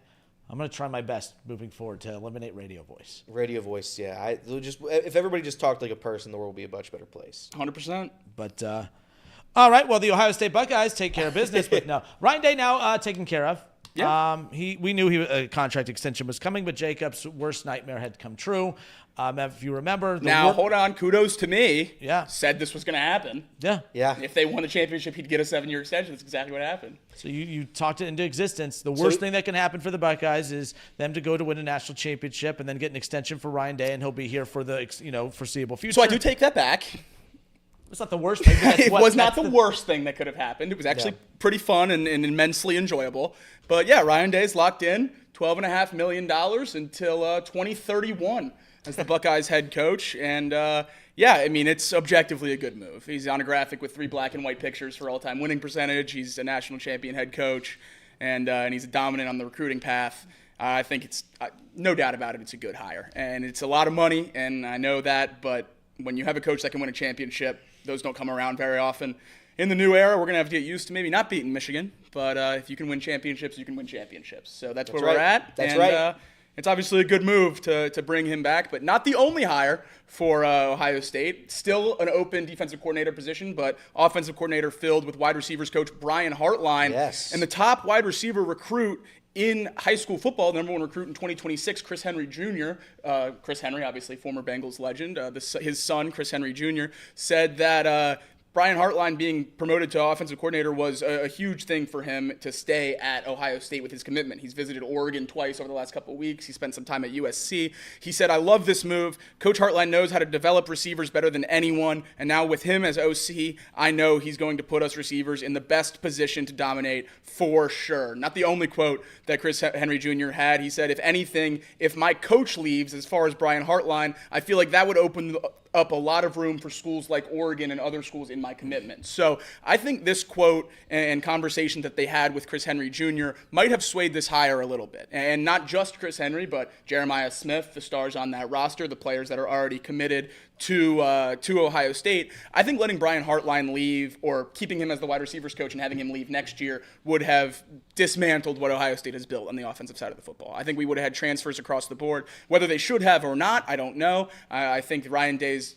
brain and scheme is more of a driving force behind the wide receiver success in that offense than Brian Hartline is, but they obviously love playing for Hartline, love committing to Hartline, love what he does on the recruiting trail, and I think you absolutely have to keep him as your offensive coordinator if the backside of that coin is losing these recruits. And on the other side of the coin, Buckeyes hired the Virginia Tech offensive coordinator to be their O-line coach, going to poach a Power 4 offensive coordinator to be your O-line coach. That doesn't happen at many programs. So kudos to Ryan Day and that Ohio State staff for going that high and getting him. Former Penn State O-line coach. He was the top recruiter for Olu Fashanu, who was a top 10 pick at right tackle this year in this draft to the Jets, and Tyler Warren, the tight end this year, who is projected to be a top 10, 15 or so player in this class. So a dominant recruiter coming in to fill that O-line coach role at Ohio State, and pairing him with Hartline, another guy who's called plays before. Hartline hasn't called plays before. I think they're going to have a pretty solid staff on the offensive side of that ball. Also promoted one of their analysts to quarterbacks coach, keeping that in-house. Apparently that analyst had worked very closely with Julian Sayin throughout this year as he was redshirting with the Buckeyes, so that's going to be a good thing to ease him along into his first year starting next year. So 3 hires for the Buckeyes so far this offseason. Obviously still waiting on the defensive coordinator, but all 3 get A's or A-pluses for me. I saw a lot of Ohio State fans get, or I guess mixed reactions for Hartline. Yeah. I think Hartline is regarded elsewhere as a good football coach. Like for UC fans, I remember when we lost Fickle, Hartline was up one of the top names. Like, should he be a head coach? In Ohio State land, in the Ohio State fandom, is he regarded as that? He's regarded as an awesome wide receivers coach. Okay. The worry with people in Ohio State's fan base and around Columbus is that, is Ohio State the location for you to call plays for the first time? Yeah. And I think that's a warranted concern. I think that, going up to the first game that Brian Hartline calls plays for in college football is going to be against Texas. Mm-hmm. That's a lot. I mean, with a first-year quarterback, a first-year running back, a lot of new meat on that offensive line. That's going to be a tough thing for him to overcome. But I also think you just had to give him the opportunity. Yeah. If he's going to be the best wide receivers coach in America for a decade, how do you not give him this opportunity when it's open? If he's getting the interviews elsewhere from Power 4 organizations, how do you not give him the opportunity in Columbus? He's a guy that played there. He's a guy that loves Ohio State. He's said time and time again that if everything goes trajectory-wise, how he wants his career to go, he'll never leave Ohio State. I think this is step number 1. So I'm very, very glad that he was the hire. I said it earlier this week that it should have been a no-nonsense, easy move, and it seems like it was. Yeah, at the end of the day, you're right. Again, a first-year play caller would be a concern. You open up at home against Texas next season. But the thing is, Ryan Day is a seasoned, experienced play caller as well, and I think it could be one of those where that's a great security blanket underneath where, you give up the play call, not give up because Chip Kelly had him last year, but the play calling duties will be the responsibility, obviously, for him moving forward. But if he gets off to a rough start and it's not working, Ryan Day can take the play calling responsibilities back. Technically, he was the offensive coordinator. He was named the offensive coordinator 2 years ago. He just didn't have the play calling responsibilities. It was, we're going to give you that promotion and give you that title and give you that raise to keep other schools from coming in and poaching you away. But at a certain point, you can't continue to just keep giving him titles and promotions and keeping him from going elsewhere to become a coach, to hold him onto his step without knowing what you truly have. He's a great wide receiver coach. He does a great job out on the recruiting trail, but at some point, if you're going to be paying him a lot of money, he needs to bring a little bit more to the table. If he adds play calling to the table and he's really good at it, Brian Hartline may not be here that much longer because he may get a head coaching opportunity right off the bat as far as that goes. And that's a good problem. That would be a good problem to have if you're Ohio State. I do think it's interesting that Ryan Day coaching tree is getting pretty big. Yeah. People are really seeking out that Ryan Day coaching tree. So it'll be interesting to see how this continues to progress. I mean, obviously, just talked about it there, the O-line coach being a former OC. Maybe he's progressing towards going else somewhere in a few years as well. So, I mean, that's something that's really getting up there with the Sabans and the Kirbys of the world in terms of Ryan Day's assistants getting hired elsewhere. I'm just happy Ohio State finally got their guy in Ryan Day. I know there was doubts on whether or not, they should bring him back sometime in November, but I'm glad they finally got their guy for 7 more years, and hopefully they beat Michigan, in the near future. Yeah, we pulled a Michigan here. We signed a coach to a big time extension that it's never beaten his rival. But our coach had a championship at the time. And our coach Talking that wins a championship doesn't have to, flee a bunch of sanctions and show cause penalties, because for cheating, he actually signs an extension with the team he just won a national championship with. I brought the whistle in for the headlines thing. Next week, I'm going to have a hammer in my bag just for whenever the hammer inevitably drops, I'll be able to. It's going to be even great because I'm about to give a weird compliment to Michigan. What's going to be even better about when that hammer does get dropped on them, they're recruiting out their minds right now. Yeah. They are actually doing very good. Their NIL is actually taken off. They were a little slow to that game, and they've kind of spearheaded it now. So give Michigan credit. Their recruiting rankings, their recruiting class for next year is really, really good.